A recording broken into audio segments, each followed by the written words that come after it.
Qashqadaryo viloyati Shahrisabz tumani G'ilon qishlog'i tog'lari. Mana bu tog'ni aytyapti.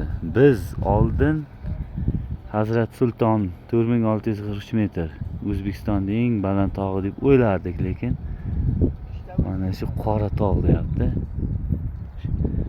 Undan baland deb aytyapti. Endi buni mutaxassislar qandaydir o'lchab ko'rish kerakmi? Biz o'lchamaymiz uni.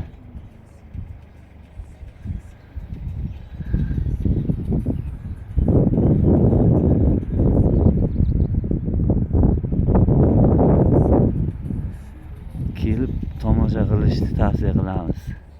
Faqat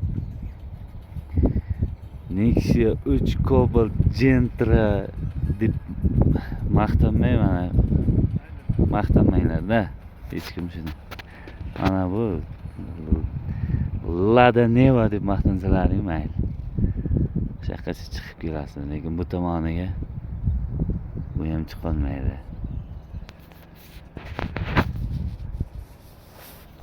Mana shu tog'da baland deyaptik.